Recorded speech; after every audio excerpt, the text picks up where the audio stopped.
war with the most dangerous enemy that has ever faced mankind in his long climb from the swamp to the stars. And it's been said if we lose that war, and in so doing lose this way of freedom of ours, history will record with the greatest astonishment that those who had the most to lose did the least to prevent its happening. We, the people, tell the government what to do. It doesn't tell us. Our Constitution is a document in which we, the people, tell the government what it is allowed to do. A man is not free unless government is limited. And informed patriotism is what we want. But still watch closely and don't be afraid to see what you see.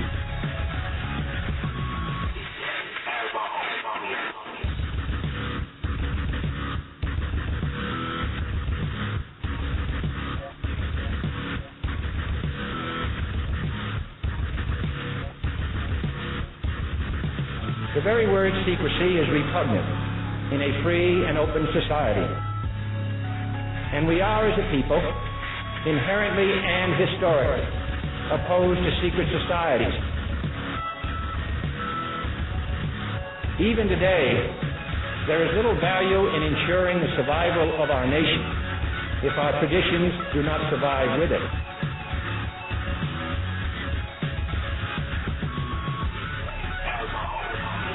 For as a wise man once said, an error doesn't become a mistake until you refuse to correct it.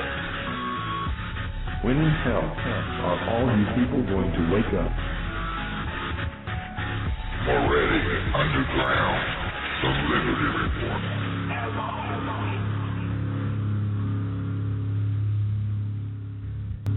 Well, hello, America.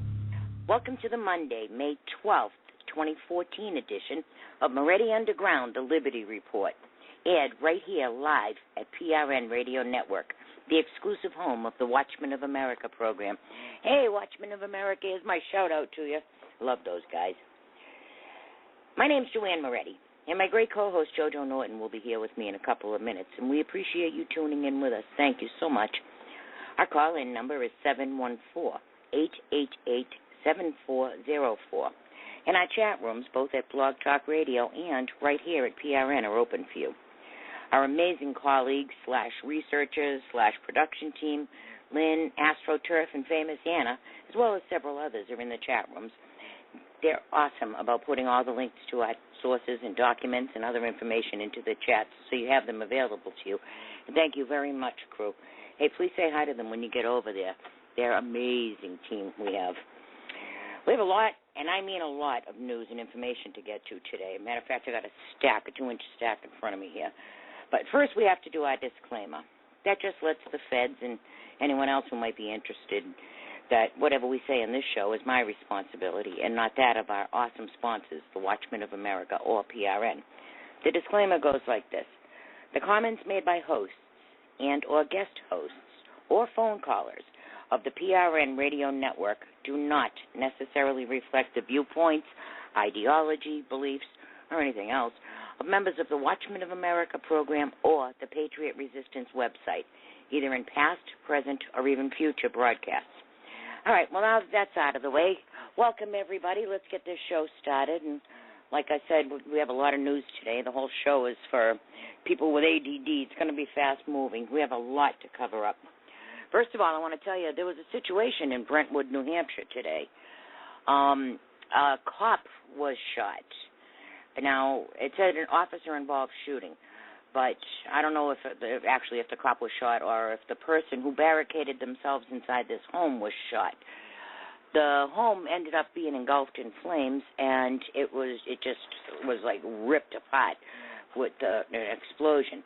WHCH Channel 7 had an official story on it. It says that officials on the scene of a police-involved shooting in Brentwood, New Hampshire, where a house has exploded on Mill Pond Road. Police were on the scene Monday afternoon when a police officer was shot in the area. The house is in a 55 and over community, and it's about 5 to 7 years old, according to town officials. While police were on the scene, a fire broke out inside the home.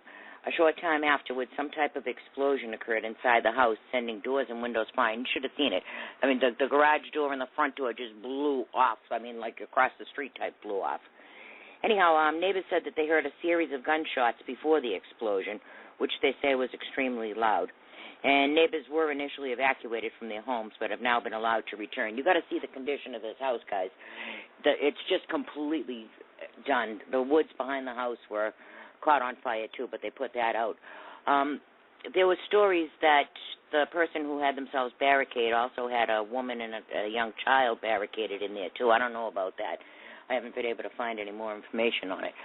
But, you know, that was going on in New Hampshire. That's actually still going on. There was still SWAT team and everything all over the place. I spent a lot of the afternoon watching the live stream on that one.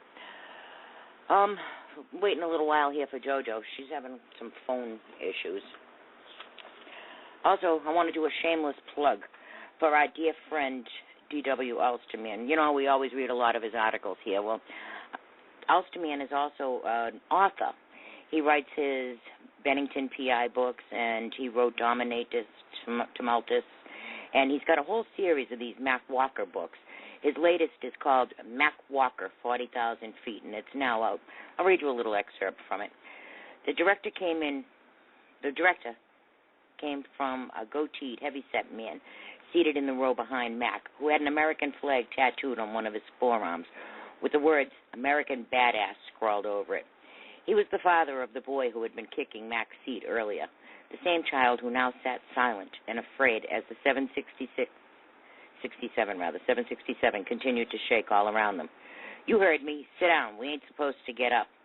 Inside his head, Mac Walker slowly counted to 10, tried to remain calm and not throat-punch the buffoon who had crossed his heavily tattooed and fleshy forearms across his broad, man-boobed chest.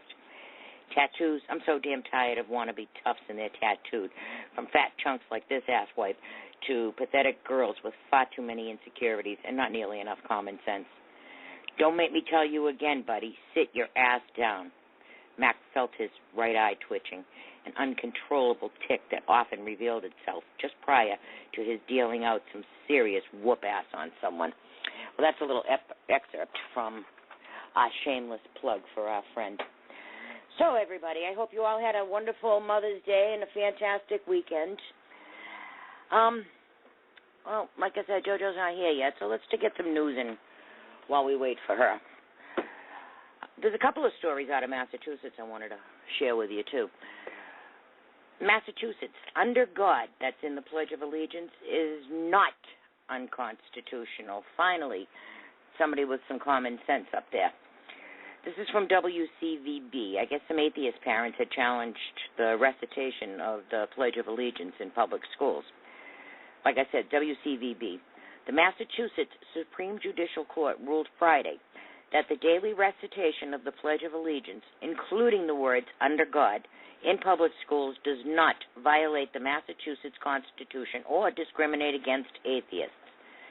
At issue was whether the pledge and its reference to one nation under God violated the Equal Rights Amendment in the state's constitution, which prohibits discrimination on the basis of creed. An atheist family from Acton sued in 2010, claiming that the daily recitation of the pledge in classrooms violated their 3 children's constitutional rights. The family, who are not identified in this suit, said the ruling insinuates that non-believers are less patriotic. A lower court judge last year ruled that under God did not violate the school's anti-discrimination policy or state law. The family appealed. Although the words under God undeniably have religious tinge, the High Court said in its decision, the pledge, notwithstanding its reference to God, is a fundamentally patriotic exercise, not a religious one. In its ruling, the court took pains to make clear that reciting the pledge is voluntary. No Massachusetts school student is required by law to recite the pledge or to participate in the ceremony of which the pledge is part. Recitation of the pledge is entirely optional. The decision only applies to Massachusetts because the pledge's language is defined by federal law. So there you have it, ladies and gentlemen. the Pledge of Allegiance is not unconstitutional, even with the words under God, because it's not a religious recitation. It's not a prayer. It's a patriotic one. It's our national Pledge of Allegiance, and because even though it has the word God in it, it doesn't violate anybody's religious doctrine because it's optional. So there you have it. There's a second case of MERS, that's Middle East Respiratory Syndrome. That also has a piece of Boston here, come out of Saudi Arabia, flew through London into Boston, and the person is now in Florida. Oh, I see JoJo's online. Let me open up her microphone and welcome her, and then we'll get to this story. She's a health expert anyhow. Hey, JoJo.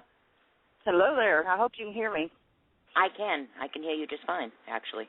Okay. Pretty good. I've still got the little 1X thing on there, so I don't know if I'm going to be able to make it or not. MERS. Oh. You know, do y'all remember, I just want to bring this up. Remember when East Texas was having their big strange flu, they called it? Mm-hmm. And then, remember, I had looked into the MERS then because there were so many similarities.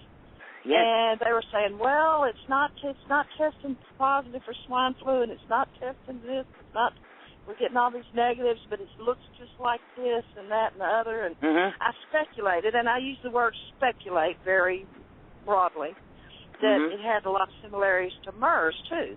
And I often wondered back then, I often wonder if there was some MERS already here back then and they just didn't want to call it that, or they just hadn't done enough research to find out if it was, you know what I'm saying? Yeah. Well, I remember you saying it, JoJo, and I remember we were saying about how it was related to the coronavirus, which it is, and you had mentioned MERS because they were saying it didn't test positive for avian flu or swine flu or any of that, and you were saying, well, what about SARS? What about MERS, you know? But, yeah, these cases of MERS, it's Middle East Respiratory Syndrome.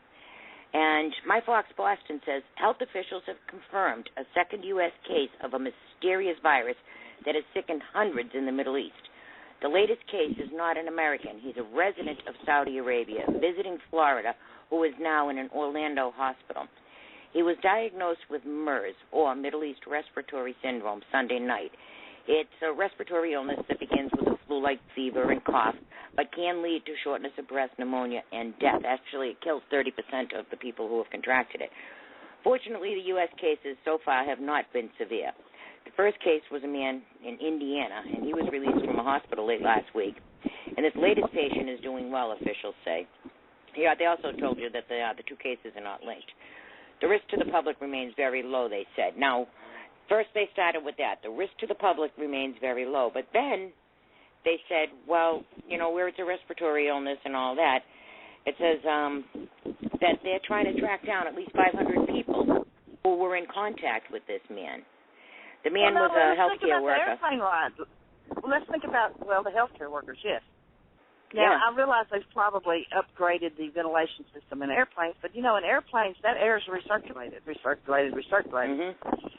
And if you're on an overseas flight for 10 hours and you're getting recirculated air for 10 hours, I don't know. I mean, and it is a respiratory illness, so I feel sure with not looking at any data because I'm having to stand outside, that, you know, respiratory illnesses are spread through respiratory droplets and contact. So, I don't know. Yeah, it says the man was a healthcare worker at a hospital where MERS cases were being treated. He traveled on May 1st on flights from Jeddah, Saudi Arabia, first to London, and then to Boston, then to Atlanta, and finally to Orlando. He went to the hospital on May 8th and was placed in isolation. He had a high fever and all kinds of stuff. But now the CDC says, there's nothing to worry about, but we really do want to track down those people who may have been in contact with him. So I don't know, man. I think we better watch it. I think that this is something that's going to spread. You know, two cases. And you know something now. else that we brought up on this show a couple of months ago was the polio outbreak in Syria and from the Syrian refugees that also was spreading throughout the Middle East.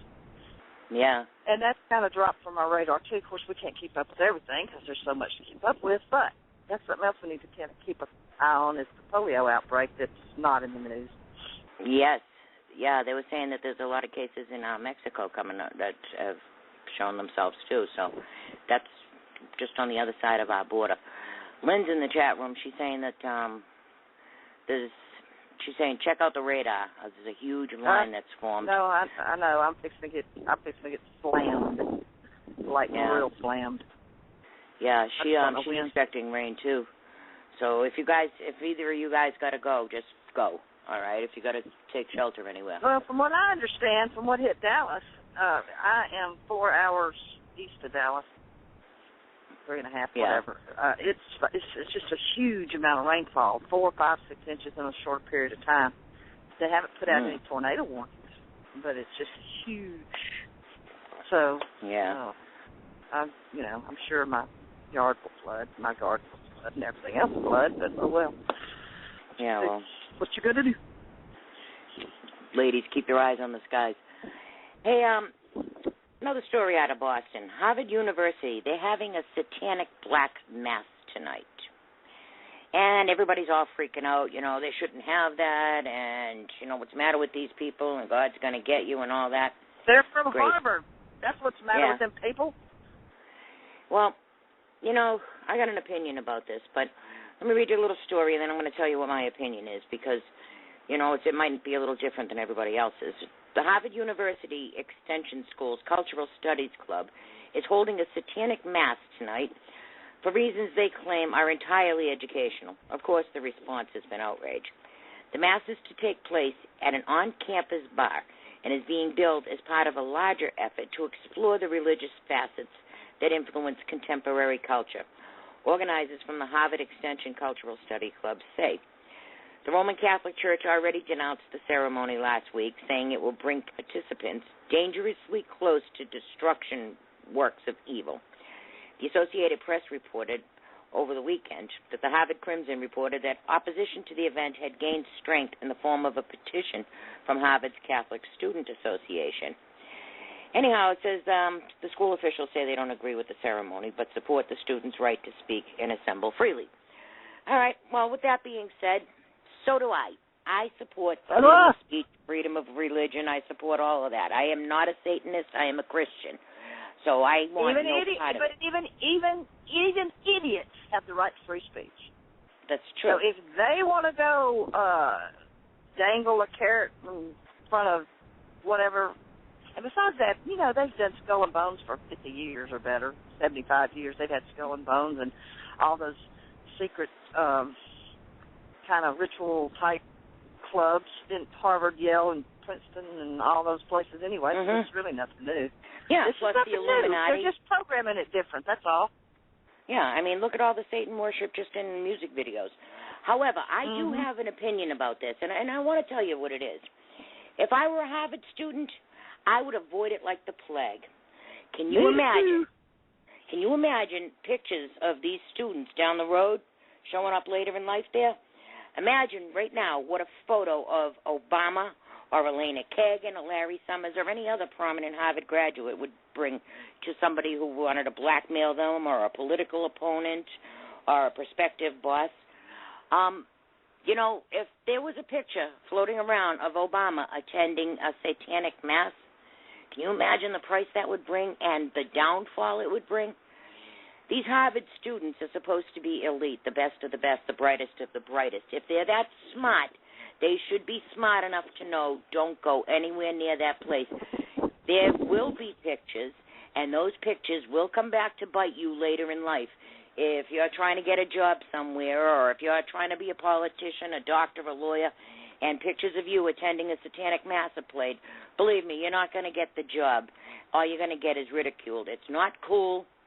You're not some sort of new wave revolutionary because you attended a satanic mass. All you're doing is opening the door to let the demons in. However, you want to do that, that's your business.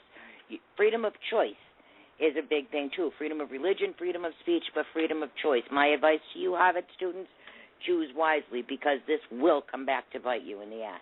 Well, obviously they're not too worried about the wrath of God, but that's what they would be my major concern.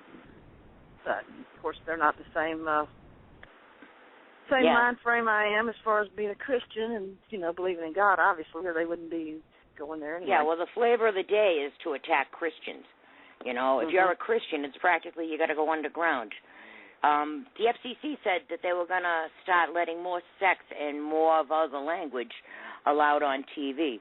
But do not profess your faith, because then there's some unwritten rule or something that says that you can be ostracized. It's all a war on Christians. You can see it going on. They're even calling Muslims minorities.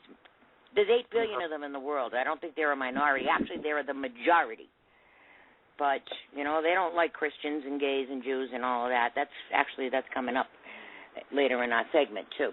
But before that, speaking of gays, let's talk about this football player, Sams. The other day he was chosen, you know, he was in a draft pick, and he kissed his same-sex boyfriend for a good length of time on TV.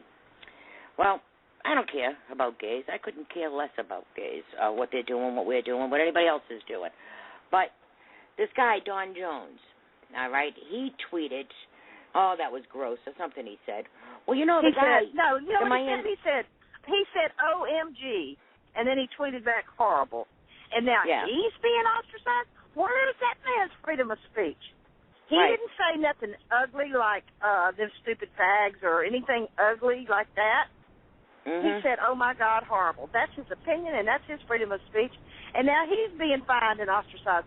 So is the only people who have freedom of speech is the gay people and other the flavor people, of the month. The Muslims, the gay people, you know, whatever group is the flavor of the month, the blacks, whoever. Right. But, you know, so the Miami Dolphins. If you're a normal, everyday, average human being, Christian, whatever, we're the ones with no freedom of speech anymore. If you're they talk about white privilege. Check your privilege. Yeah, well, it seems to me that there's a whole bunch of groups with privilege that they're just stomping all over people. But remember when Obama and Michelle kissed on the kiss cam? People said the same thing. Oh, my God, that was gross. You know, I'm sure all of us have had friends growing up that were always, you know, sucking face with each other, throwing ass at each other, groping each other. You know, after a while, it's like, leave me alone. Don't even come out with me because you're embarrassing me and you're embarrassing yourself. Let me tell you something. I really don't care what anyone's sexual preference is. I don't care about this guy, Sams, any more than he should care about who I'm sleeping with. However, if you put your business out in the street like that and somebody has an opinion, well, that's going to happen. And not everybody's going to agree with you. Not everybody wants your sexcapades and sexual activities and who you're sleeping with shoved down their throat. What about Don Jones? What about Don Jones's right? He has now been fined, forced to apologize, all kinds of crap because he's an NFL player. And he didn't say nothing all that bad. It ain't like he called him names or something. If I was Don Jones, I would be suing. Of course, I'm sure he wants to play football. I would be suing the NFL. They wouldn't be fining me. I'd be fining them for taking away my free speech. Exactly. You know, I mean, oh, my God, horrible. He didn't say anything bad about gays, and we're not saying anything bad about gays. What we're saying is we don't care. All right? I mean, if you're looking for shock value, honey, you're 30 years too late. All right? I'm about as shocked about this as I was about Rosie O'Donnell coming out. So who cares? What I'm saying is keep your business private. Then if somebody says something to you, you can tell them it's none of your business. But if you put your business out in the street like that, some people will have an opinion about it. Might not match your own. So deal with it. You know, and then this guy that's got to pay a fine, and he's got to go to re-education camp. They call it sensitivity training, but it's re-education camp. All right? Well, his freedom of speech was violated. He could say whatever he wants.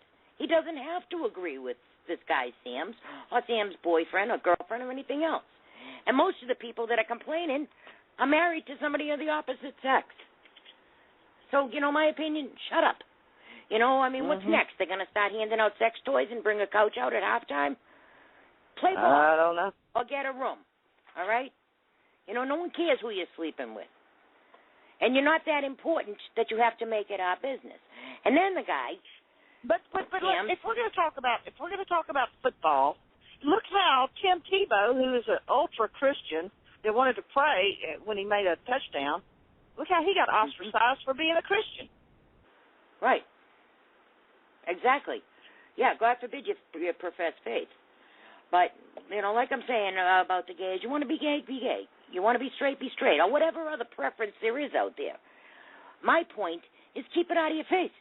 Keep it to yourself, all right? You're just as gross as my friends that were always making out. Eventually no one wants to hear it. No one wants to see it. You're not that important. You don't have to make your sex my business. And that's my final point on that. Gay is gay. Be gay. Who cares? No one really gives a care anyhow. But, don't start pushing people around and shoving it down their throat. All right?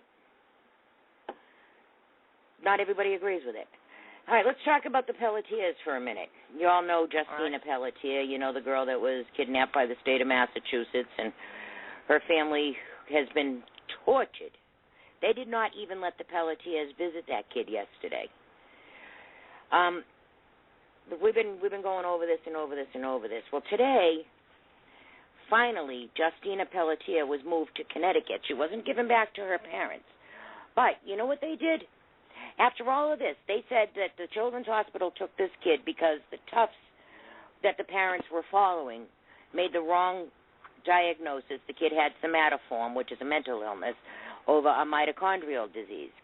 Well, now the terms of her moving is that she has to stick with the Tufts plan. So why didn't they just drop this kid off at her house and apologize? All right, the parents were following the Tufts plan originally. The doctor had left Tufts and gone over to Children's Hospital. So they brought the kid over there to see this doctor. They were never even allowed to see that doctor. Somebody 7 months out of school decides they know more than this kid's doctor that's been treating her all her life, and this is how this whole thing started. But then when the parents fought the state, fought the man, they decided to punish these parents and that kid. That kid's been in a locked ward. She's 15 years old. All right, she's going to be 16 this week. Now, this kid has been locked away from her family, away from her friends, away from school. She hasn't had any education, away from her doctors, locked up. Her parents are forbidden to see her. Her parents have had gag orders and everything else, have spent mad money on lawyers to be told to do exactly what they were doing when this whole saga started. Let me tell you a little bit about this kid's disease, too. If she has mitochondrial disease, no wonder they wanted that kid. Do you know that this mitochondrial disease, it's probably the key that can unlock a lot of other illnesses, genetic illnesses like cystic fibrosis, Down syndrome, things like that. This kid's body is a gold mine for researchers, for drug companies, there might even be a Nobel Prize in some of these discoveries, and this kid is the outlet. Now, they don't give a damn about this kid's mental state or the kid's parents, okay? The kid is a gold mine. No wonder they have her locked away. Today, when they transported that kid, there's a photograph going around that I posted a couple times, as a matter of fact, and it sums up the whole situation perfectly. They got a picture of the kid being transported, and they got her in one of those transports that they use for inmates with the cage. You can see the kid, even being transported, the kid is in a cage. She's not a threat to herself or anybody else. But they moved her, and, like I said yesterday, they refused the family's request to see her. And today they did move her to this place. Wayside Youth and Family Support Network in Framingham is where she was. But they moved her over to, let me see if I can find the name of the place here, Susan Wayne Center for Excellence in Thompson, Connecticut. It's a lot closer to her parents, but it's still, she's still not home. So keep praying for this kid. Keep, making phone calls. Remember last week we said that Deval Patrick had said that he doesn't even think that Massachusetts had jurisdiction over her. So that's when everybody started, getting the attention out, saying, look, he just gave you the out, challenge jurisdiction. So now they scrambled to get rid of this kid. Something's up. Yeah, well, there's a lot up. I don't know if we'll ever get to the bottom of it, but... Yeah, really. Hey, out in North Carolina, I think it's North Carolina. Yeah, where Clay Aiken is running there. Oh, yeah. Well, the guy, they had a primary last week, and this guy, his name is Keith Crisco. He was running against Clay Aiken in the primary. Well, it turned out they had a runoff because nobody had the upper hand in the results. So it says that Aiken was ahead of Crisco by 369 votes, but that's in a whole state. Anyhow, This guy, Keith Crisco, fell and died in his house. Nobody was home. So, that must have been a hell of a fall. There was no ladder or anything. He wasn't like climbing on a ladder. He just fell and he died. So I guess Clay Aiken has no more primary contender. But the guy's name is Crisco, and he's very dead now. He fell around 1 p.m. at his home at 1263 Thayer Drive in Ashboro. He was reported dead at the scene when emergency workers arrived there. So he was a businessman in a local, government. He was co-founder of Ashboro Elastics Corporation and received much recognition for the success of his narrow elastic business in the struggling textile industry. He also served on the Ashboro City Council. So here's this guy who was a prominent businessman running as a Democrat against Clay Aiken, who's a screwball, and now he's dead. Have you seen all the selfies people are posting, holding up a placard with the hashtag Bring Our Girls Back or something like that? Well, do you know how many child sex slaves we have in the United States? A bunch. I'm sure we have a bunch. Somewhere around 300,000 or something, and like 25,000 a year or something. I don't have the article in front of me, but and we've had this problem for a long time. Does the Obamas care about our girls that are being sold into being sex slaves and kidnapped and whatever, or run away from home, and then they end up in a harem and all this other mess? What about our kids? Well, I know the Nigerian girls are not eyes, but and I mean, I'm not, I feel sorry for these girls. Don't get me wrong, I'm not heartless, but Nigeria can't take care of can't go get their own kids. Don't they have their own army? I mean, why do we have to go over there? And then our Marines go over there and they go in this house to look for girls, and they find a guy with guns and ammo, so they arrest him for having guns and ammo. They were sent over there to find the girls. Right. Well, and I'm sure you've seen, like, Michelle Obama. She was standing there with her little pouty face selfie and holding up a placard, Bring the Girls Back. You know what that tells me, JoJo? That doesn't say that they're going to get these girls back. First of all, the girls have been gone over a month. So they weren't even just recently taken. Now, you see these celebrities, you know what it tells me? It tells me that they need attention, not the girls. This isn't for the girls. It says, look at me. I am a famous person, and I heard that there were some kidnapped girls, and look at me, and I'm sad. That's what it tells me. It tells me that they're attention hounds, and it's all about themselves. They don't care about these girls. In the meantime, while our people are posting pouty-faced selfies holding placards, Israel is on the ground searching for the girls. A video came out today, by the way, and it showed 130 of the girls. We have Marines on the ground, too, over there. Did you not know that? We got our... Yeah, I did know that. And our Marines in. Yep, he sent a few Marines over there and some administrators or something to help them look. But Israel's on the ground, too. Israel's not holding up a selfie, but, they wanted us to know that they're out there, and they said that they have a shared enemy. Israeli security forces are already on the ground in Nigeria, gathering intelligence and assisting in the search for hundreds of schoolgirls who were kidnapped by the extremist Islamic group Boko Haram. It says there's ongoing searches and all of that. Well, a video came out today, and it showed 130 of the girls saying Allah is great. They were force converted. They were dressed in Islamic garb.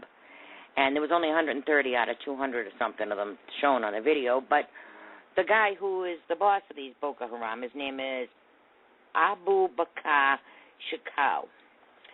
Now, they said that Shekau was dead, but obviously he's not dead. He's the same guy that was in a video 2 years ago. But he spoke for 17 minutes on the video and showed what he said were about 130, or about half of the girls, who were kidnapped from their school campus. He said, "We have indeed liberated them." Their school is located in the town of Chibok, and they are Christians, by the way. So that war on Christians is ongoing. And this guy says that he would be happy to give them back now that they're liberated, but he wants to swap them for the Blind Sheik. The Blind Sheik is in our news today. The Blind Sheik pops up again. Yep. Well, the Blind Sheik was transported to a medical facility out of prison, by the way. They did that with the Lockerbie bomber, remember? And then they had a humanitarian thing and they released him. Yeah, they said he was going to die within days, and he lived for years.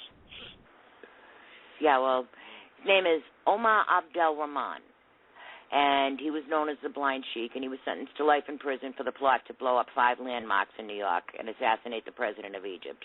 And he's been serving his sentence at the Supermax Federal Prison in Florence, Colorado. Well, now he's been moved to a new facility in North Carolina at Butner Federal Prison in North Carolina. And it's the current home of felons such as Bernie Madoff and several mafia figures and all that, Jesse Jackson Jr., and he was there. Anyhow, so now the Blind Sheik, he suffers from diabetes and heart disease. Over at Tavern Keepers, they're concerned that they're going to release this guy on humanitarian reasons. El Sisi doesn't want him, so they can't send him there. The Muslim Brotherhood does want him. As a matter of fact, we know all about that with the protests in Cairo and Benghazi and all that, remember? Well, it says he might be critically ill, but don't fall for that. I don't even know what to say about any of this.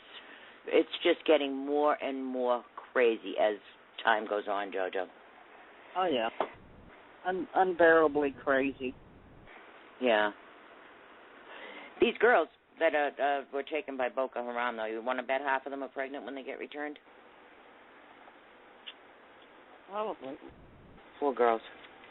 But, you know, holding up a placard only says that you need the attention. Well, there's more you can do about that. Well, she should have never held up a placard because it sure got changed up over and over in a lot of different ways. Oh, yeah, I've seen all kinds of stuff written on her little placard that wasn't actually there. All kinds of photoshopping going on with that one. Mm-hmm. Everything from my husband's a dope to whatever. Speaking of her husband. Ann Coulter came out with one, hashtag bring our country back. Hey, I have a article here from Progressives Today. Yep, right here on Moretti Underground. Article from Progressives Today. But listen to this article. Obama's been running around from mansion to mansion, putting the squeeze on wealthy donors. They've been paying anywhere from $32,000 to like hundreds of thousands of dollars to be there. Well, from Progressives Today, it says, Obama has been telling wealthy Democrat supporters that loss of the Senate in this year's midterm elections could threaten to derail his agenda. Oh, so, nice. Yep, it says, as he toured a series of mansions, Obama made the case that should Democrats fail to keep their hold on the Senate and do not win back the House, both his second-term priorities and the country's future could be imperiled. We're not sure what agenda the president is talking about, by the way, not that it matters. Second-term presidents become lame ducks after the midterms anyway, and their influence is greatly diminished as all attention turns to the race for a successor. Obama's real fear is that loss of the Senate would probably end his wild abuse of executive orders and would allow full-scale investigations of the Benghazi murders and IRS scandal. The Senate is Obama's political firewall. Without it, he could end up wishing he was merely a lame duck that everyone ignores. And that was from the Progressives.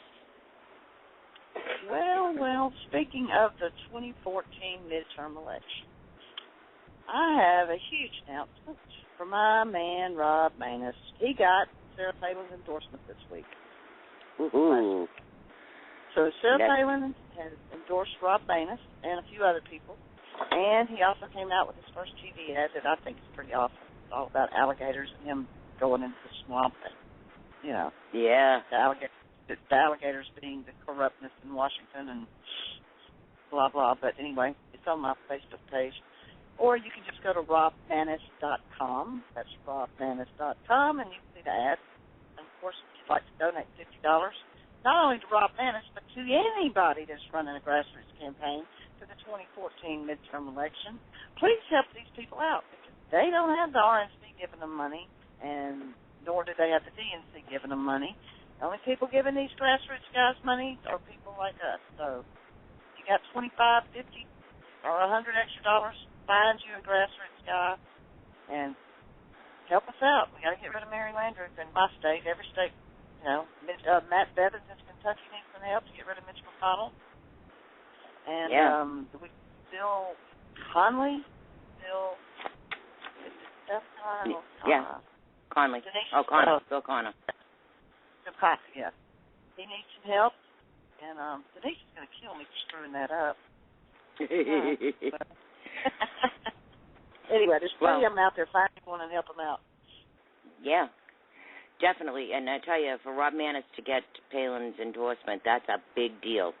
I mean, she's a kingmaker, and Rob Manis has to be a really good patriot for her to even consider it. Mm-hmm.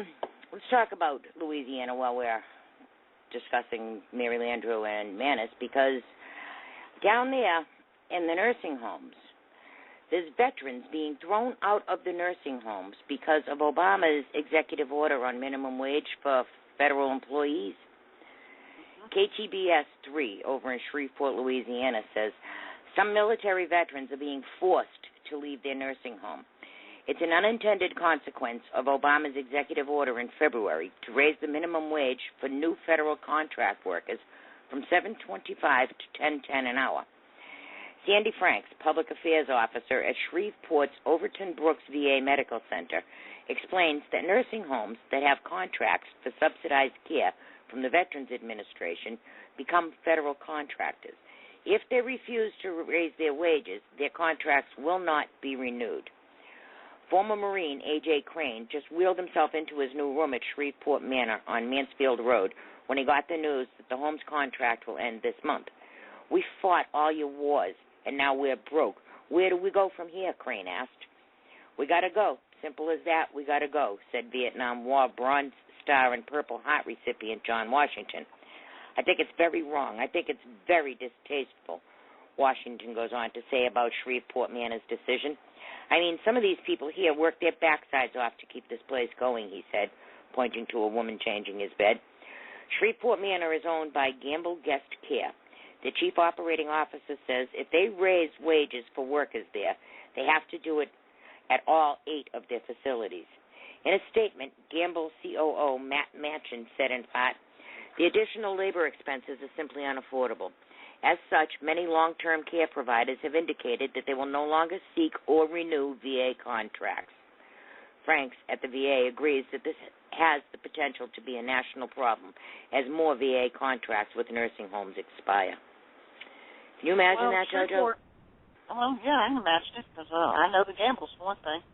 But Shreveport has one VA nursing home, and it's in a beautiful, beautiful spot on the Red River. It's absolutely gorgeous. And I know they have absolutely no turnover in nursing there. That is totally unheard of.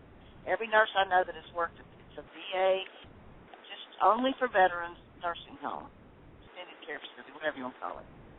Every nurse I've worked there absolutely loves it. Now, the problem is there's not enough beds at this one VA nursing home to accommodate all the veterans. There's a lot of veterans in this area because of Barksdale and other reasons. A lot of people retire here.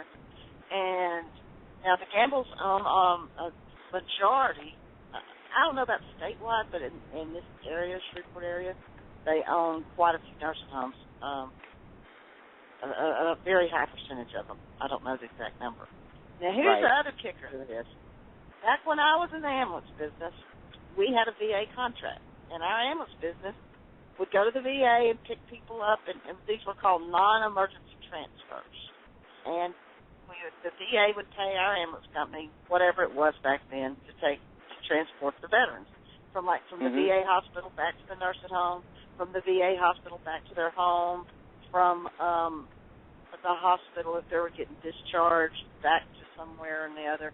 And I mean, we ran VA runs all day long.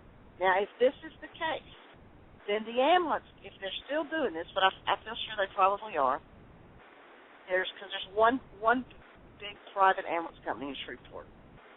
If they're still doing this, that means that also, if it is, and it's probably Valentine doing it, then that means that the ambulance company will have to also pay 10 cents. Right. And I don't know what the basic EMT gets paid now, but I would imagine it's somewhere around $8.50. And a paramedic's probably running 12. So that means it's going to cause some severe problems with the ambulance company too. Right. And yeah. Anybody who has a contract with the feds. Well, you know, there are unintended consequences. And now you're putting people in the street who absolutely need extended care but can't get it because of an executive order. Nice, huh? And, you know, that's just an indicator of what's going to happen everywhere. You know, if people were paying $8 an hour and now they have to go up to $10.10, that's $2 an hour more. Now, you multiply that however many employees you have, you know, and pretty soon you're going to have to lay somebody off. Let's just say you've got 8 nursing homes, that's 100. So let's say that's 800 nurses' aides. 800 times $2 an hour is that's 40 hours a week. Yeah, but that covers everybody, not just the nurses' aides. That covers the orderlies and everything else, anybody who has any contact with those veterans. Well, I understand that. It's going to be the kitchen help and the nurses' aides. Right. So. Absolutely. Yeah, so now you multiply that times $2.10 an hour, and pretty soon you're going to have to be laying people off, or you're going to just keep your employees that are at the rate that they are, and you're going to tell the fed beds to get lost. And that seems to be what's happening. And then the flip side to this, if you're a nurse's aide and you're making $8 an hour, and all of a sudden you get a $2.25 an hour raise, and you're an LPN, and you're making $11 or $12 an hour, and all of a sudden your CNA is going to be making $1 less an hour than the LPN, then the LPN is going to say, "Oh no, where's my $2 raise?" Yeah, because I'm the LPN, and I'm not going to make $1 more an hour than the CNA. I spent 2 years in school. Right. And I'm the one providing the nursing care here. Of course, the CNAs, a good CNA, to me, is worth a lot of money. Yeah, they are. You know, yeah, they are. It's hard work. You know, nursing, a good nurse is not a good nurse without a good CNA. That's right. I'll tell you that right now. And a good doctor is not a good doctor without a good nurse. Yep. You know, so I mean, one hand washes the other all the way down the chain that way. All the way down the line. Because if you're the only nurse, if you're the nurse on a wing of a nursing home, and you got 35 people on that wing, and you're the only nurse, and let's say you got 4 nurses' aides and 1 nurse on one wing, you have to depend on those nurses' aides to come to you and say, "Hey, JoJo, Miss Smith in room 12B, she's not looking real good. You might need to come check her out." Because that one nurse can't be everywhere.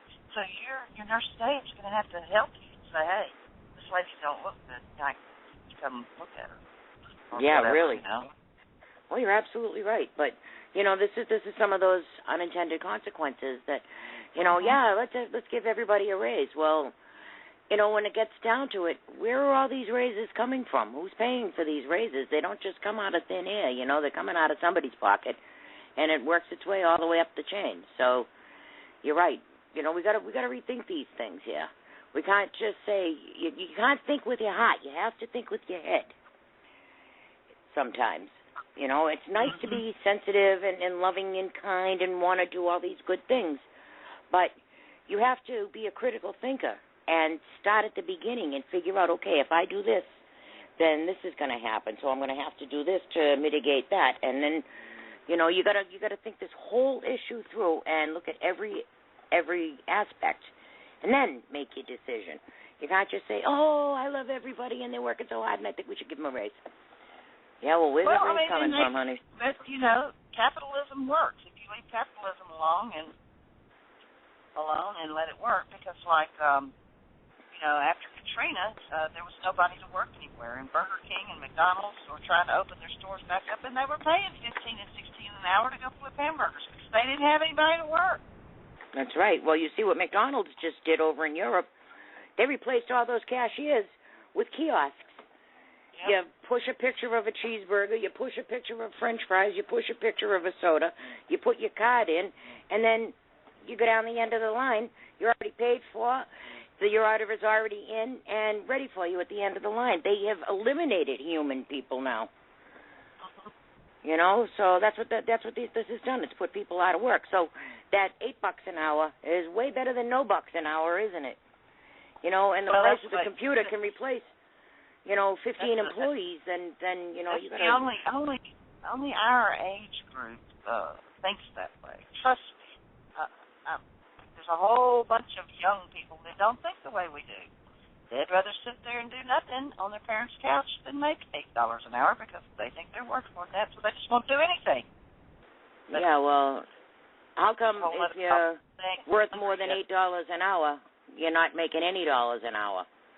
A little up on yourself there, huh, honey? That's just not the way they look at it. That's right. Everybody's told they're so important. No, they get out. So they get out in the real world, and then they realize just how important they really are. If they were hungry and hadn't eaten in 3 days and didn't have no electricity because they couldn't pay the electric bill or whatever, they'd think differently. They'd think, oh man, I wouldn't.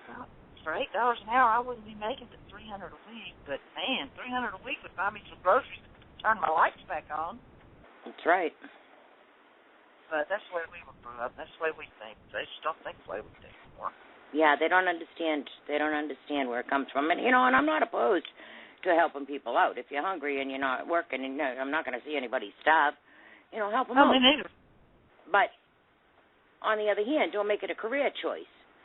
Don't help them out to the point where they're making more staying home than they would be if they were out working. Have a little incentive left there. All these people that are on public assistance say, of course, most of them need it.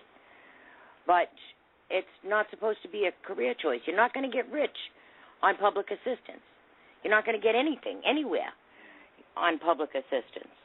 Well, I still think if you're capable and you can't find work, and trust me, I am sure there are many, many people in America right now that can't find a job. Oh yeah.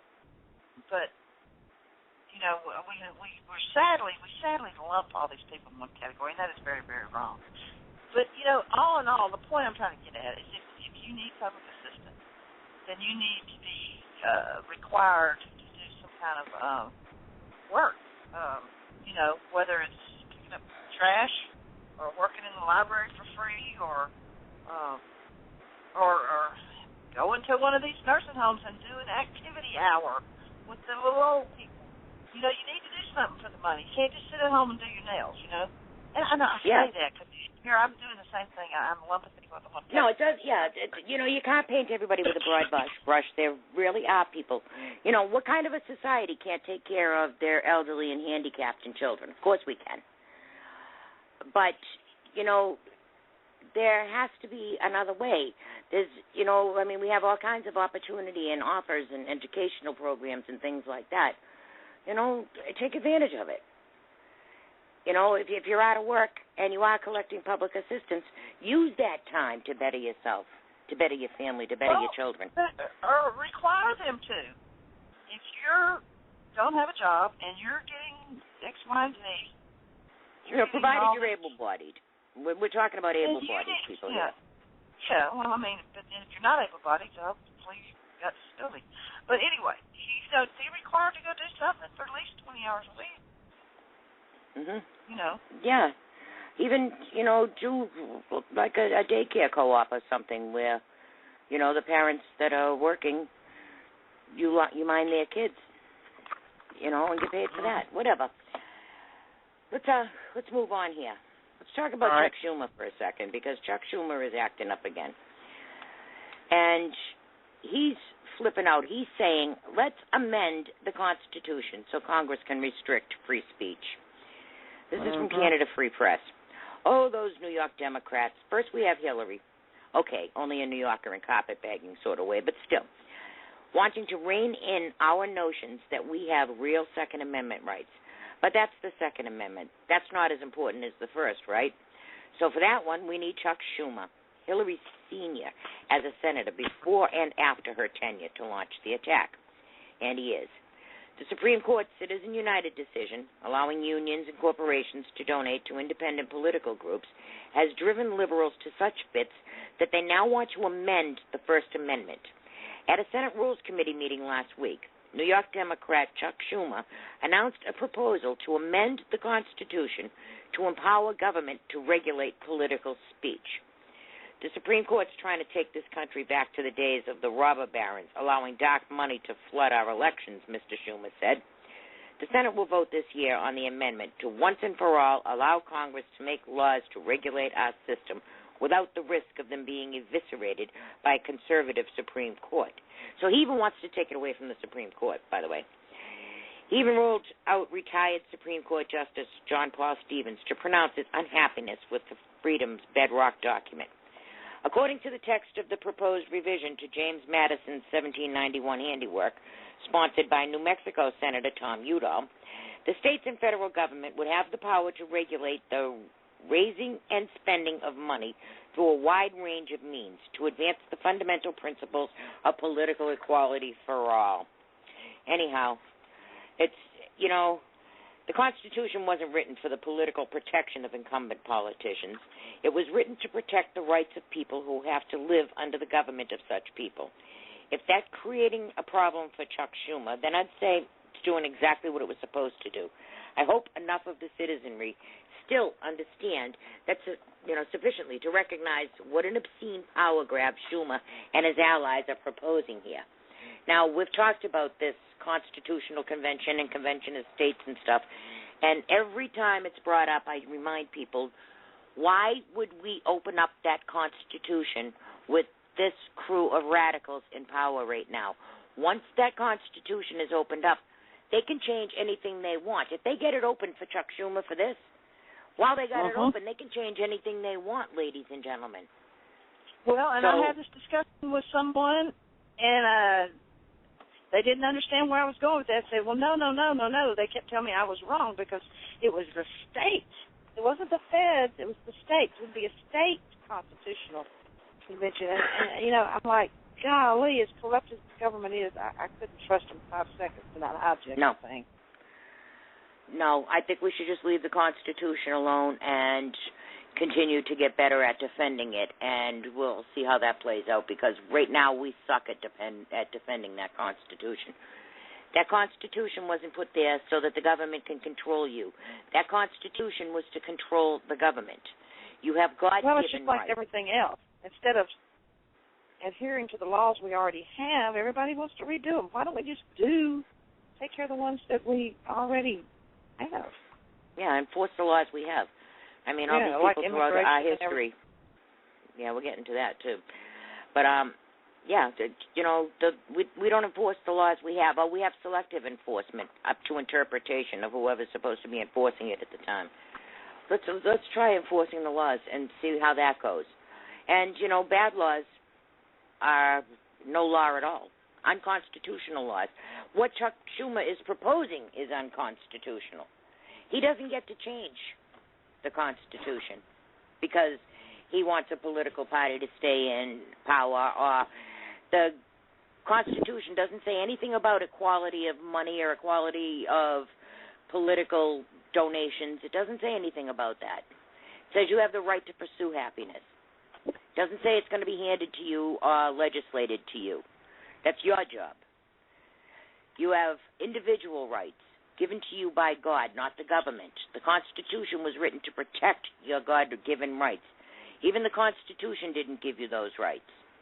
Allah didn't give them to you. Buddha didn't give them to you. God gave them to you. So the Constitution protects you. Those rights, individual rights, not collective rights. My rights are not depending on your rights. Your rights are yours, my rights are mine. They're all the same rights, but I have a right to my opinion, and it doesn't have to be the same opinion as everybody else because my rights are individual. That was my point. All right, let's move on. I want to do one more story, and then we're going to take a quick break. You all know about the Bundy Ranch. You all know about the Bureau of Land Management. You all know that, over in Nevada, that isn't the only place. Well, Recapture Canyon out in Utah had a protest this weekend, and the BLM was there, but they did not move on these people. 21st Century Wire says, the Recapture Canyon BLM protest in Blanding, Utah was yet another embarrassment for the Bureau of Land Management, especially after last month's victory for the American people at Bundy Ranch in Bunkerville, Nevada. The event also highlighted that BLM's long history of abuse, excessive force, unlawful conduct, and in the case of Dr. James Redd, wrongful and untimely deaths have resulted from the BLM power grab and land grab. San Juan County Commissioner Phil Lyman had been at the Blanding area for 4 generations and had been battling the BLM over the past several years, as the BLM has incrementally encroached upon local residents by pretending to own the Recapture Canyon, as well as pretending to have law enforcement authority over the people of the state of Utah. To describe the BLM's encroachment as an overreaching is an understatement. For the BLM to be running around with new SUVs, guns, and badges, claiming that they are a U.S. government-owned agency, is an outright fraud perpetrated upon the public. To do so in an attempt to assist in stealing land from the people of any state in the USA is unconstitutional. On paper, the BLM is actually a private corporation with absolutely no arrest or law enforcement authority over free people. Keep that in mind, ladies and gentlemen. They have no arrest authority, no law enforcement authority. Anyhow, that's why they were afraid to show their badges yesterday at that rally. Approximately 200 to 300 protesters, mainly comprised of Utah state residents, were united in the same spirit which the Bundy Ranch protesters assembled on April 12th, with one exception. Local San Juan County Sheriff Rick Eldridge was in charge of providing security and protection to the protesters, and the BLM agents were only able to remain present because they were not in uniform and did not identify themselves. So I'm going to stop there, folks. It was a successful protest, and the BLM didn't do anything. And I mentioned that Dr. Redd took his life 24 hours after Agent Love did a raid on his house, taking his artifacts and things that the man had collected all his life. And some of the artifacts that he had they said were illegal. They weren't illegal until long after this man owned them. I mean, there was some stuff that he had owned for like 40 years. And now all of a sudden it became illegal because somebody changed some statute somewhere. You know, what's this guy supposed to do? Anyhow, he killed himself. But remember, BLM agents do not have arrest or law enforcement authority. So those people that were aiming guns at American citizens at the Bundy Ranch, they were no more law enforcement than if you had hired a bodyguard.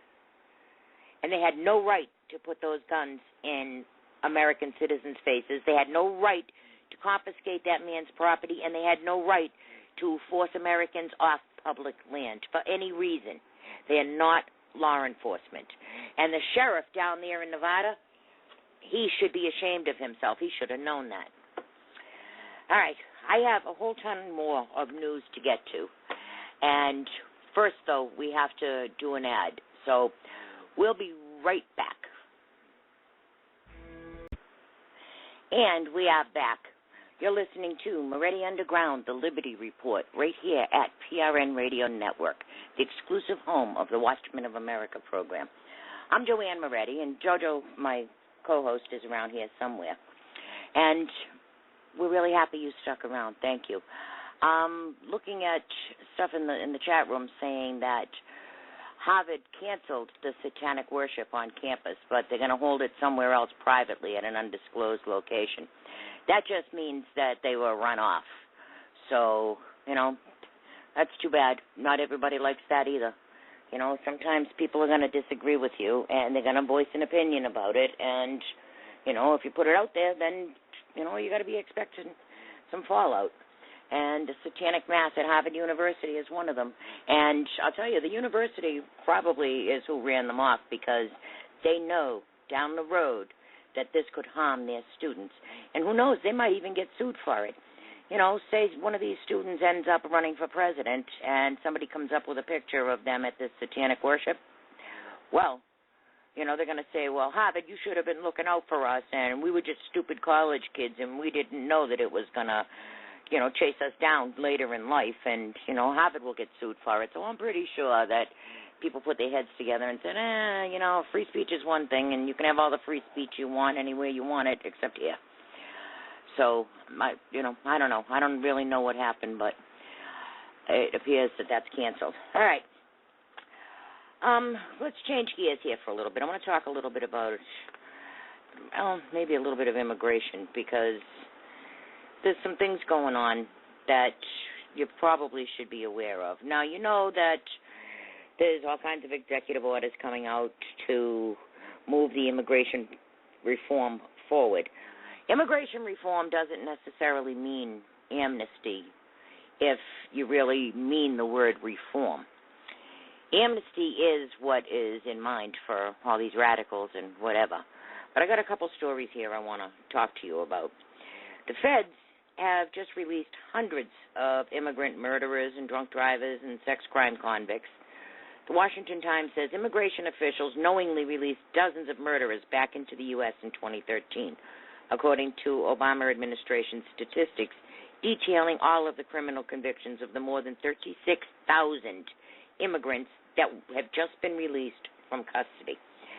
The numbers show that the criminals released by U.S. Immigration and Customs Enforcement had amassed more than 15,000 drunk driving convictions, 1,317 domestic violence convictions, and even 4 that the statistic listed as treason and sabotage. There were also convictions for homicide, another 43 for negligent manslaughter, 14 convictions of voluntary manslaughter, and 1 classified as homicide, willful kill, public official with a gun. So one of them even took out a public official, but they got released. The immigrants were in deportation proceedings, meaning ICE was trying to remove them from the country, and could have held them in detention, but released them anyhow, according to the Center for Immigration Studies. So we keep hearing from the administration that they're focused like a laser on enforcement against the worst of the worst. Well, that's not necessarily true, and of course ICE didn't respond to a request for comment this morning. Some of them, the immigrants, were likely released in response to an old court decision that said if a home country won't take the immigrant back, the U.S. must release them. So, you know, if Mexico says, I'm not taking the murderer back, they got to cut him loose. Are you kidding me? The 36,007 criminal aliens counted in the data had more than 87,000 convictions among them, 9,187 convictions for what ICE labeled dangerous drugs, 2,691 assault convictions, 1,724 weapons offenses, and even 303 convictions for flight escape. So they're in addition to the 68,000 other immigrants that ICE officers came across but didn't put into detention. So we released 36,000. We got 68,000 that were just in catch and release. They didn't even put them into immigration detention. So that doesn't sound like any kind of a reform. It actually sounds more like an insurgency, if you ask me. Oh, I see JoJo's back. Let me open up her microphone here. Hey, JoJo. Hey. Wow. Hey, did you hear what I was just talking about with the immigrants? Uh-huh. Yeah. Well, there's more. There's more to it. Oh, yeah. Always is. Rahm Emanuel, he just announced that city jobs and internships all summer, those are going to go to illegals in Chicago. I'm sure the out-of-work young black kids that are all over Chicago are going to be real happy about this. This is from Breitbart. In a recent proclamation, Chicago Mayor Rahm Emanuel announced that he intends to give city jobs and internships to so-called dreamers, youngsters in the country illegally. In the announcement, Emanuel proudly stated that for the first time, Chicago is opening up nearly 23,000 city-funded internships, volunteer, and job opportunities for undocumented students, or Dreamers. Dreamers and DACA recipients are assets that we need to nurture and develop like precious natural resources for the benefit of the entire community. That's what Luis Gutierrez said. The announcement goes on to lament the barriers that illegal alien teens find gaining city jobs. In December 2012, the Chicago New American Plan highlighted barriers that Dreamer students faced, including language barriers, things like that. What about the kids that can't get jobs? What about the American kids? Well, they don't count. Hey, by the way, this just came out a few minutes ago. Black Mass canceled amid uproar as Cultural Studies Clubs draw sponsorship. This is updated May 12th at 8:15 p.m. It says the Harvard Extension School Cultural Studies Club has dropped its sponsorship of a reenactment of a satanic Black Mass ritual, which was scheduled to occur Monday evening at Cambridge Queen's Head Pub. The Harvard Extension School Cultural Studies Club originally said that it planned to relocate its reenactment of a satanic Black Mass ritual, blah, blah, blah, blah, citing an email that misinterpretations about the nature of the event were harming perceptions about Harvard and adversely impacting the student community. Mm-hmm. So good. They call that off. Yeah, well, good. They wised up. Or maybe some parents made a few phone calls and like, if you attend that, I'm cutting you off. Unbelievable. Hey, we have a celebrity. We have a celebrity listening to us. Yeah. Who's that? Yep. Our dear colleague Lynn, her mother. Oh. Yeah. So mother. Hi, Lynn's mother. Happy Mother's Day, Mom. I don't know what you call her. I don't know her name, but it's our mother. I guess. Yep. Well, she's a celebrity, and she's very important, and she's listening, so we want to let her know that we are very happy she's listening and be very proud of her daughter. She's a fantastic researcher. And let me read the last paragraph of this comment. It says, whether they have it at Harvard or some other location, this is repugnant. No other community would stand up to this, he said. We recognize that we're a country that allows free speech, but we're also a country that shares in the common good. There's nothing good that comes out of desecrating the central element of the Catholic Church. So, there you go. Yeah. AstroTurf said mother. Yeah, I guess I said mother. Up in Massachusetts, the signs that are over the highway, Jojo, they have the digital readers. Oh, yeah. Yeah, I saw that. Yeah, well, it said, use your blinker. And they spelled it Blinkah. Use ya, Y-A, blinker. They spelled it phonetically. Yep, and in the wintertime, they said the roads are wicked slippery, too. So, wicked is another word, which wicked good, wicked bad, wicked awesome. Uh-huh. But I hope she understood. Happy Mother's Day, Lynn's mother. Hey, Benghazi. Let's talk about Benghazi for a second. There's this chick. Her name is Eleanor Clift. She was on the Sunday shows, and she writes for the Daily Beast. She's also with some foundation, McLaughlin Group. Well, she said that Ambassador Stevens was not murdered in the Benghazi terrorist attack, but he died of smoke inhalation. And she further claimed the terrorist attack was a result of an online video. Twitchy got a hold of it, and so did, Tammy Bruce. Tammy, I know you all know who Tammy Bruce is. She's a good patriot. Well, I actually sent her a picture of Chris Stevens. You all know the picture. I don't know if Lynn has a link to the picture, but if not, I'm sure she can find one. But it's the picture of Chris Stevens slung over some of the terrorist shoulders. If you look at that picture, his arm is bent. He's wiping away his tears. If he died of smoke inhalation, he wouldn't have been able to bend his arm to wipe away his tears. Then there's another photograph of him on the ground, and his right arm is being pulled up by some of the people surrounding him You can clearly see his left cheekbone is broken and swollen. Well, if he was dead, he wouldn't have a blood flow, and his cheek wouldn't have been able to swell up like that. So he had to have been alive when he took that blow to the face for it to swell up. So, Miss Clift, you are absolutely ridiculous, an embarrassment, and you should apologize. No, the man didn't die of smoke inhalation. He died of being attacked, assaulted, murdered, raped, burnt, cattle prodded, and this administration watched it all live from a drone feed.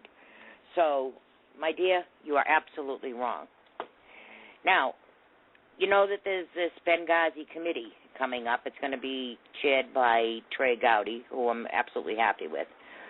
The Democrats are all losing their minds. Oh, there's nothing to see here, and it's going to be partisan. And, you know, they are invited to participate.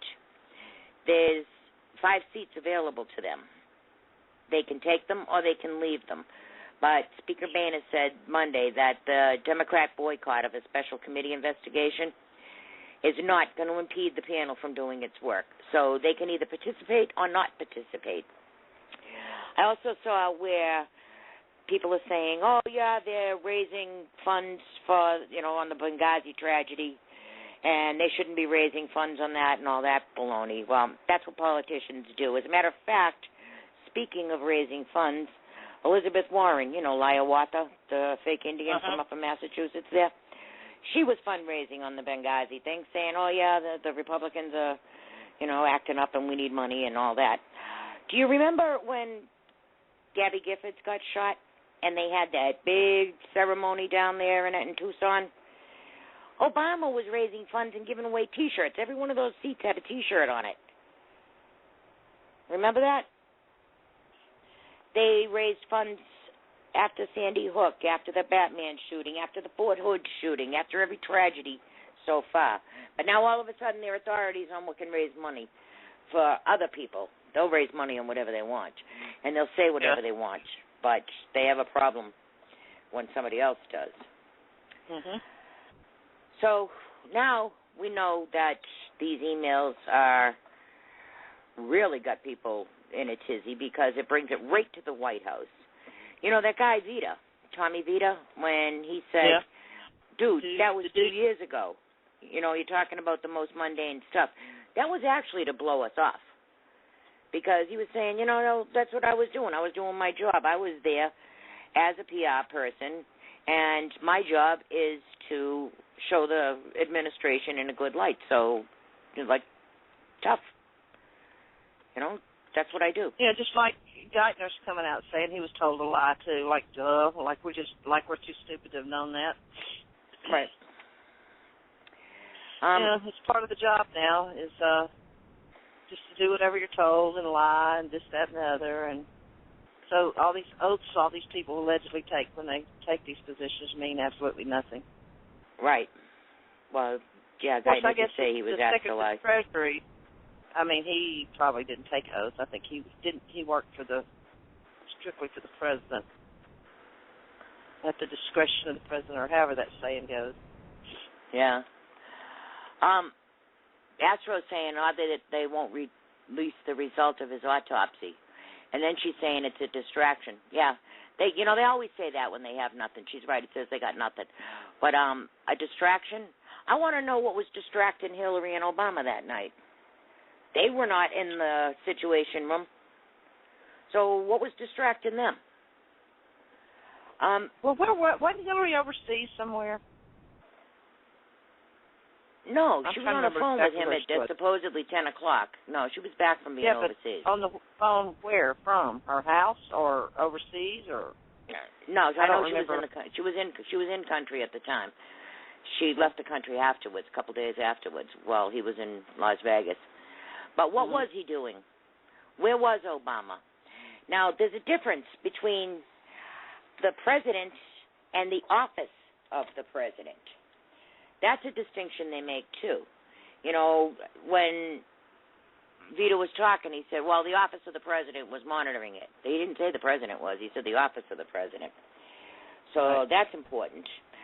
Also, they said that, they didn't want to make anybody more radical. What's his name? John Kerry said, poverty makes these terrorists more radical. Denise pointed out something to me today. Poverty? The most impoverished country in the world is Haiti. They're not radical because they don't have Islamists there. Once you add Islam, that's when you get radical. So it's not poverty, it's Islam. And people are going to get pretty mad about that. That, people have the audacity to say what the real problem is, but, you can't handle the truth. Take a walk. I don't know what to tell you, but I'm going to tell the truth. Now, as you all know, Judge Jeanine is on Fox News. She had a lot to say this weekend. If you don't mind, I'd like to play you just a little bit of her opening speech because she really laid it on this week about, what was Hillary. You know what else she said that was funny, JoJo? She said, and Jay Carney, he should be indicted just for showing up. I always have said, y'all heard me say it 1,000 times, I would be so ashamed if I was his mother. Oh, yeah, so would I. So ashamed. All right, let's hear it. Oh, before I do that, Astro saying, remember a long time ago when Reggie was interviewed and he stated that O was playing spades or something with him during the crisis? Yeah. Yeah, I don't know if it was the Benghazi crisis or the Bin Laden one, but how was he playing spades and golfing? Remember they had to pull him off the golf course? Well, even the in that room, by the way. Bin Laden, he was on the golf course, so maybe they were in the ESPN Batman cave or whatever you call it, Bat cave, watching TV and doing God only knows what else. But the word was he was incapacitated, as in foobar, as in unable to make a decision. Yeah, he couldn't give an order for whatever. lunch. He couldn't order a pizza. Yeah. He was out of control. He was inapt. INAPT, not EPT. That was the word they used. He was inapt. I think actually it was might have been Carter Ham that said it. Anyhow, Judge Jeanine had something to say this weekend, and if you'll indulge me for a minute, I'm not going to play the whole thing, but I just want to play you her opening. So here it is, folks. Hello and welcome to Justice. I'm Judge Jeanine Pirro. Thanks for being with us. Tonight, a Justice exclusive, a key player in the Clinton impeachment. His take on Monica Lewinsky breaking her silence. And could Washington finally be paying attention to the dangers facing the U.S. power grid? But first, my open. They have to be afraid of something. For Democrats to even consider not participating in the select hearings on Benghazi, something that Dems could easily say happened 2 years ago on the other side of the globe that affected just 4 people, a hearing that would overshadow the ongoing Obamacare debacle that affects the health and pocketbook of literally millions of Americans today, tells me that the Democrats have something to hide. Now, the Democrats could, if there were indeed nothing to Benghazi, trumpet, "We told you there's nothing there." Hearings, in fact, would obscure the Democrats' biggest vulnerability in 2014, Obamacare, the issue that has brought Obama his lowest approval ratings. So if the Dems can muddy up the waters of Obamacare disaster with something they say is a non-issue, why would they object? What do they have to lose? It's a win-win for them. And for any of you out there thinking like Nancy Pelosi, the fact is this is a stunt. This is a political stunt. That's what this is. We've been there, done this over and over again. We've done this over and over again, Nancy. But why? Maybe we need to get some straight answers instead of the cameos of politicians pontificating from their perches, allowing the witnesses to filibuster. Why? To continue to ask questions until they get a damn answer. Now, Trey Gowdy is a seasoned prosecutor who will get answers, who will get facts, and will get justice for those families. But what I want to know, did the president give the cross-border authority order to send in reinforcements to save Americans under attack. Not just the 4 who lost their lives, but the countless more on the ground in Benghazi for more than 8 hours. Did the president even go into the Situation Room? It was just 8 weeks before a tight election. Were the president's political operatives, Valerie Jarrett and David Axelrod, in the Situation Room?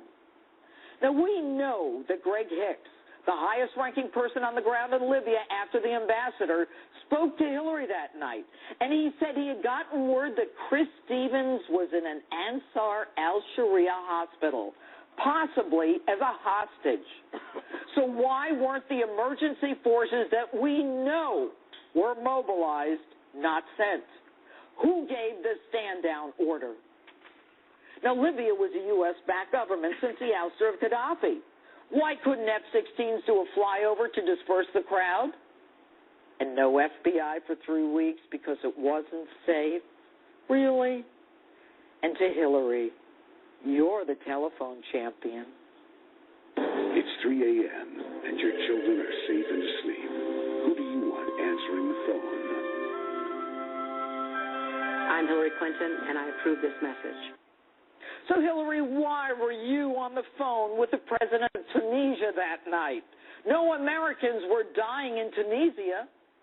And even before that, why did you continue to downgrade the security for our ambassador while he and his staff were asking repeatedly for more security? All the while, the CIA telling you that al-Qaeda-affiliated training camps, at least 10 of them, surrounded Benghazi. And Hillary, why didn't you go on those Sunday morning talk shows? Too busy racking up those frequent flyer miles? And why tell the dead men's parents, Hillary, that you get the guy who did the video that you were so quick to blame? And even more revealing, 36 hours before Ben Rhodes' email linking the White House to the fake video narrative and directing that Obama's policy not be blamed, you, Hillary, said almost the exact same thing. And will someone please tell me why the CIA was even in Benghazi and our ambassador after everyone had left? Were they there to facilitate the flow of our leftover weapons from Turkey to the al-Qaeda-affiliated Syrian rebels? And why did everyone lie? Jay Carney, Mike Morrell, Susan Rice, Panetta Dempsey. And by the way, talking of Jay Carney, has this guy ever not told a lie at a press conference? I mean, this man should be indicted just for showing up, because you know his intent is to lie. So why was everyone promoted who participated in the conspiracy? And no one fired or even demoted, other than, of course, Greg Hicks, the one eyewitness on the ground begging for help. And Hillary, might you be the one who made up the video narrative? After all, Ben Rhodes in his email parroted exactly what you had said 36 hours earlier. But why would you do that? Because you had to come up with a story. It was under your watch that minimum safety standards weren't met, that security was downgraded repeatedly, that no help was sent, that the lie was fabricated, and that the morale of our military was decimated and our respect on the world stage demolished. Now, I don't know the answers to any of those questions. And Hillary, it may not make a difference to you, but it does to the rest of us. All Americans need answers, not just Republicans, not just Democrats, and the 4 Americans who lost their lives deserve nothing less. Well, now, she really laid it out there. It goes on, but I'll tell you what, she put Hillary out there, and she's right. You know, I mean, it's Obama and his administration, but Hillary was the Secretary of State. She was the head of the State Department. She is the one who refused security after 13 requests. So there you have it. I just love Judge Janine. Mm-hmm. It is. Yeah, she's just awesome. let's talk about Hillary for a few minutes, because I got a couple of things that I wanted to bring up. CNN, actually Newt Gingrich over at CNN, said that Hillary has a Boko Haram problem. Now, Boko Haram, they would not put them on the terrorist list. Still, they are not on the terrorist list. As a matter of fact, Ansar al-Sharia just got on the terrorist list January 2014. So even after they claimed responsibility 2 years ago for that Benghazi attack, they still were not terrorists, because we have a new sensitive, soft footprint around these Muslim terrorists, these Islamic extremists. Well, Josh Rogan reported that from 2011 to early 2013, the Clinton State Department repeatedly rejected efforts to designate Boko Haram as a terrorist organization. So, I mean, it's clearly and vividly a terrorist organization. Boko Haram actually means Western education is sinful. The initial Boko Haram organization grew to an estimated 280,000 followers. In 2009, there was a huge fight with the Nigerian army, and over 1,000 followers and the founder were allegedly killed. But he wasn't killed because he just showed up in a video today with those girls. They launched attacks on a Bauchi prison. They've carried out over 600 attacks. So, I mean, they've allied with Al-Qaeda in the Islamic Maghreb and a number of transitional terrorist groups, too. They staged church bombings. They're really killing all the Christians over there. So how were they not put onto a terrorist list? They put Americans on terrorist lists. Why not actual terrorists? Now, people were saying that, it was those Republicans in their budget, and that was why that they couldn't afford to do security. Well, if you remember, they bought a whole fleet of Chevy Volts and Chargers for the embassy in Finland. They bought expensive art for the embassy in Vienna. They bought $500 million, $500 million plastic camel. No, wait a minute. Maybe it was $500,000, 500,000. Anyhow, it was a fiberglass and plastic camel sculpture for the Saudi embassy. But they couldn't have any money for security. Now Charlene Lamb, Hicks, Nordstrom, Kennedy, and Woods all said, no, we would never substitute security for lack of funding, would get the funding. That wasn't the problem. The problem was they wanted a smaller footprint in the area. They didn't want to feel like they were an oppressive presence. So if they had all that security around, it would look too militant, and they didn't want to upset the locals, which is a bunch of hogwash. All right, there was a reason that the security was systematically dismantled, even though Stevens left a journal stating that he had requested security, and that kid Smith, the information officer, he was on the gaming sites, and he was telling them, if I survive tonight and there's one of our security is taking pictures and something's up, they knew, and they kept asking for help. Maybe if they took a selfie and put a hashtag on it and said send help, maybe that would have helped. That seems to be the way to get attention, but that didn't happen. Plus, there's $6 billion missing from the State Department.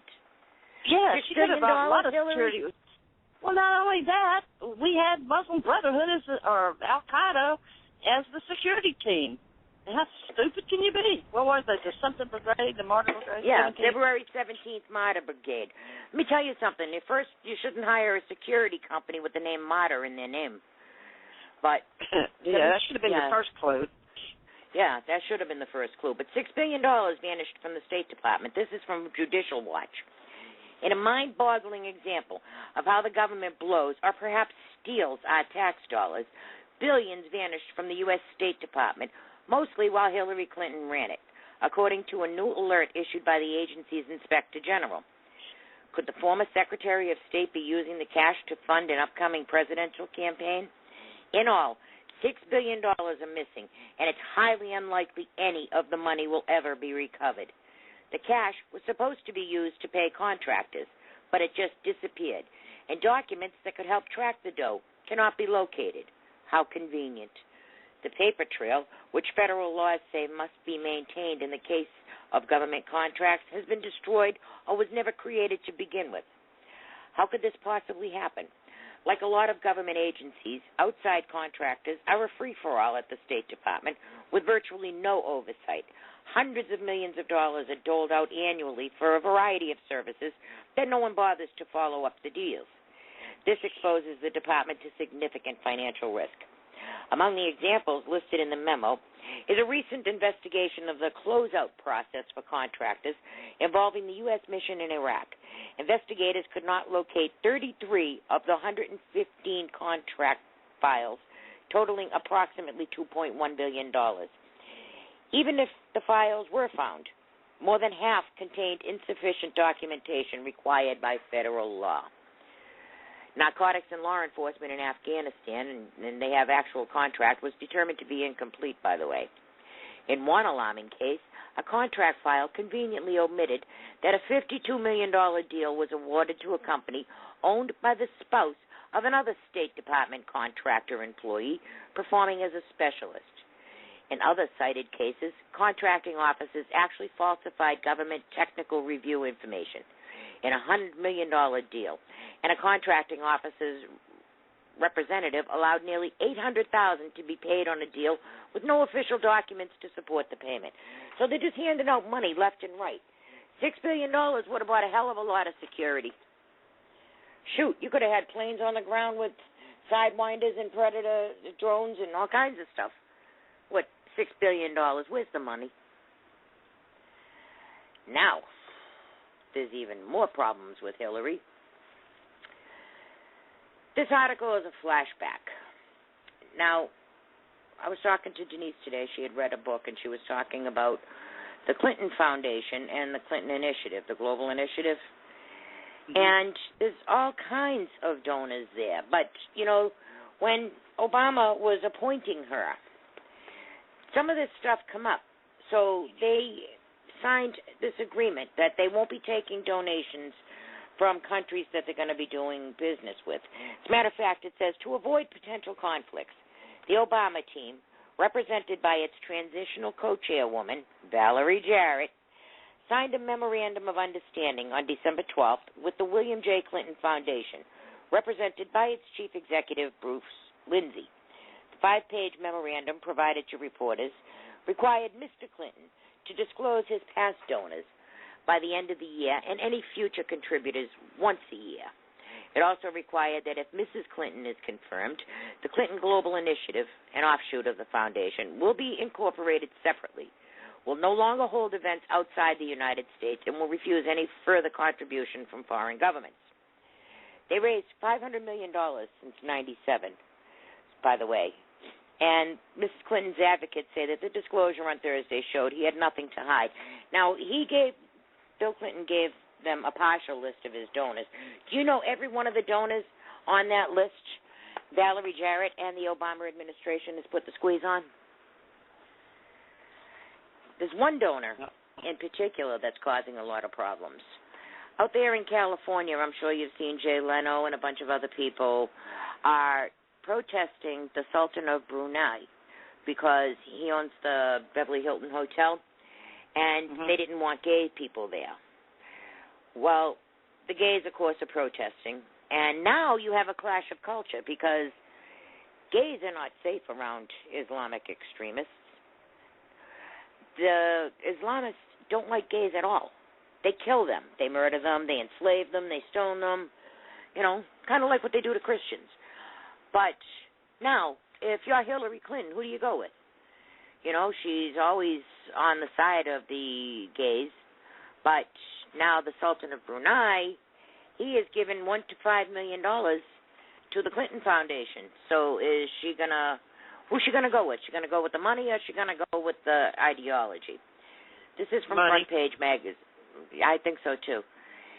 This is from Front Page. Hillary Clinton has been praised for eventually tweeting a condemnation of Boko Haram's kidnapping, but she hasn't said anything about the Sultan of Brunei's plans to stone gay men to death. And that's not too surprising. Hillary, like Obama, has been to Brunei and set up relationships with the Islamic tyranny. Bill Clinton and Chelsea visited Brunei last year. The Beverly Hills Hotel being boycotted by Hollywood over its ownership by the Sultan of Brunei hired a Clinton aide as a crisis manager. The Clinton Foundation, which has played a key role in helping position Hillary for her 2016 race, received between $1 and $5 million from Brunei. So it's not surprising that Hillary, despite flirting with gay rights, has nothing to say about Brunei, even as her Hollywood donors are vowing to boycott businesses linked to the Muslim country. It's not just about Brunei.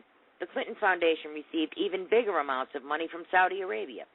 If Hillary Clinton isn't prepared to criticize the Sultan of Brunei for being prepared to stone gay men to death, will she stand up for human rights in any country that gave Clinton World enough money? Considering the Mark Rich pardon case, it's known that money buys favors from the Clinton family. The question is, how many favors have the international interests that donated millions to the Clintons bought from a woman who aspires to be president of the United States? Now, when you look at this donor list, she's got donors from Tunisia, from Bahrain, from Saudi Arabia, from all over the world. The Saudis give all kinds of money. The Sultan of Brunei, all kinds of money. The president of Nigeria is in cahoots and donates money to this Clinton. But these countries are all broke. Where are they getting the money to give it to the Clintons? Well, I don't think the people that run things are broke. It's just the populace that are broke, kind of like here. Yeah, well, and then we got a problem with some emails that revealed that the U.S. has a terrorist hands-off list. Did y'all see that? Uh-huh. Yep. Yeah, well, this is from Judicial Watch, too. The Obama administration appears to have a terrorist hands-off list that permits individuals with extremist ties to enter the country, according to internal Department of Homeland Security documents obtained by a United States senator. It's unimaginable that any government would do this, but it seems like the Obama administration is constantly breaking new ground. The disturbing details of this secret initiative were made public this week by Iowa Senator Chuck Grassley, who has obtained DHS electronic mail discussing what could be a terrorist hands-off list. The exchange includes a 2012 email chain between U.S. Immigration and Customs Enforcement and U.S. Customs and Border Protection, asking whether to admit an individual with ties to various terrorist groups. The individual had scheduled an upcoming flight into the U.S., according to an announcement issued by the senator.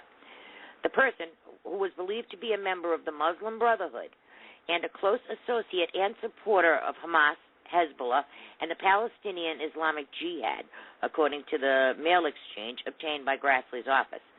The terrorist suspect had also been in secondary inspection several dozen times over the past few years. The agency emails revealed, but had not undergone a secondary inspection since 2010. This seems to imply that the suspect has been on the U.S. government's radar for some time. It gets better, though. The DHS email also revealed that this particular terrorism suspect has actually taken legal action against the U.S., presumably because authorities violated the hands-off policy. The subject has sued Customs and Border Patrol twice in the past, and that he's one of the several hands-off passengers nationwide. So this guy is a terrorist, and he's on a hands-off list. And if they even try to secondary pat him down at an airport, he sued them because he's on this list. Who the hell are these people that they have this kind of protection? Maybe there's some of the big donors. If you donate or the right amount of money, you can come all over our country. It doesn't matter what your background is. Unbelievable. Or their parents or somebody is a big shot, like that kid that was a suspect in the Boston bombing. Yeah, Abdul Rahman. As a matter of fact, there's a terrorist over there. His name is Abdul Rahman.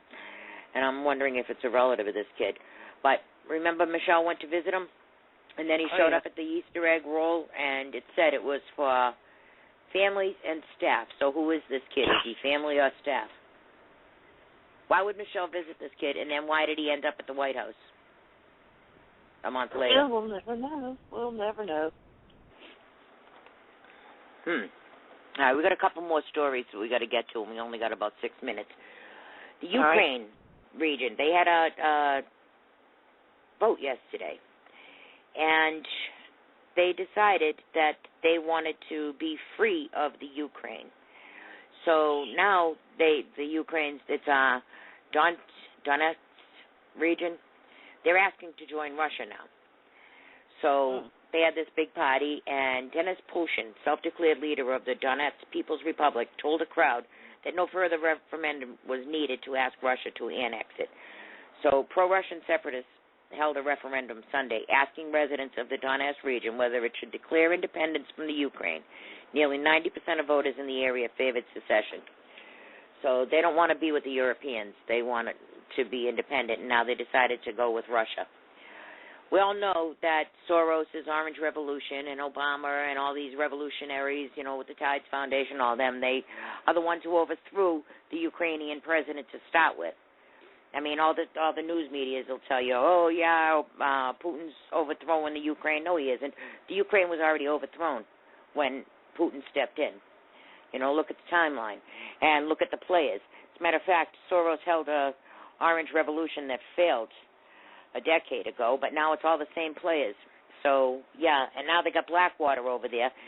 Yesterday, the Ukrainian National Guard opened fire on a crowd of pro-Russian protesters, killing a bunch of them. A few days before that, the revolutionaries killed 58 people, set the building on fire with them in it, and just cooked the pro-Russian people. So it doesn't look to me like Putin's killing all those people. It looks to me like Soros and Obama are. Iran said that they're not going to accept nuclear apartheid. Now, you knew all along that they were buying time, and you all saw Bibi Netanyahu with his little bomb drawing and his red line and all that. Well, Iran finally came out and said it will not accept nuclear apartheid. They're going to do what they're going to do. It says here, with the Supreme Leader describing Western calls for limiting missile development as stupid, and the President saying that Iran will not accept a nuclear apartheid, so they're not going to go along with any deal. Also, you remember that stolen drone? Well, I'd say it's stolen, but it looks to me like Obama gave it to them.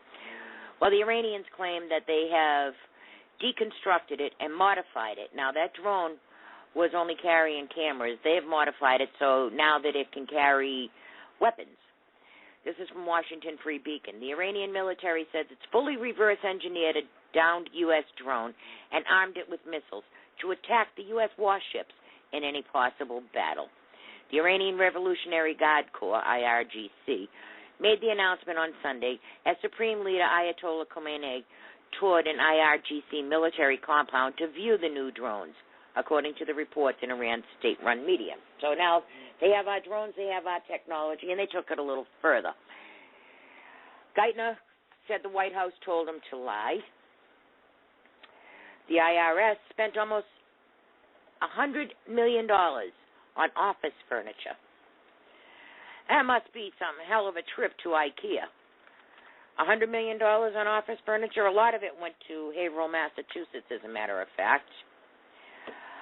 $474 million, that's what we blew on 4 failed Obamacare exchanges. Each of the states, Massachusetts, Oregon, Nevada, and Maryland, embraced Obamacare, and each underperformed.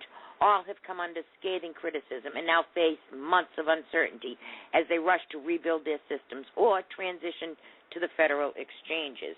That's the key phrase right there, or transition to the federal exchanges. They blew $474 million. They never did have a working model. And now they're just going to say, we'll join the federal exchange. Or give us more money. Another green company, Obama Green Company, is going bust. 4 years have passed since Obama visited Kansas City's main airport, rolled up his shirt sleeves, and admonished the skeptics who said Smith Electric Vehicles was unlikely to make good on its promise to build 510 experimental electric-powered trucks and buses suitable for commercial use. Come see what's going on at Smith Electric. Well, despite $32 million in federal stimulus funds and status as one of Obama's favorite green companies, the firm has halted production, having built just 439 of the 510 vehicles, and it's also left a trail of broken promises and unpaid bills. They didn't even pay any of their bills. The cars don't work, and they're not working models, all that. And Obama installed solar panels on the White House roof and tore up the whole roof and spent all kinds of billions of dollars and everything going around the special things that there are on the roof. And they powers 22 light bulbs. Congratulations. All that money for all those solar panels and all that construction work. You now have the ability. 22 light bulbs. Yep, you can power 22 light bulbs. One decent solar panel, like a $500 solar panel. Goodness, that solar panel would do 22 light bulbs. Yeah, well, they tore up the roof and held people out of there for a long time. And remember, they had the big tent over it and stuff, so you couldn't see what was going on there. Well, yeah, but light bulbs, ladies and gentlemen. They were digging a new underground city too, for lack of a better word, under the White House. There's a whole new underground thing. Yep, a secret bunker under there. All right, it's all the time we have. Say good night. All right, good night. See y'all later. Thank you, JoJo. All right, everybody, that's all the time we have for today, and we hope you enjoyed our show.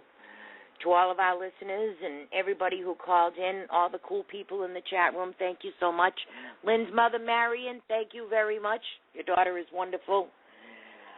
Thank you, as always, to my great co-host, JoJo Norton. Stay tuned to PRN, because tomorrow we have Bobby and Denise with Uncommon Knowledge. Wednesday is Watchman Wednesday. Of course, Old Bulldog's Memorial Show is on Thursday, and there's more. 7 days a week. On that note, good night, America. We absolutely love you.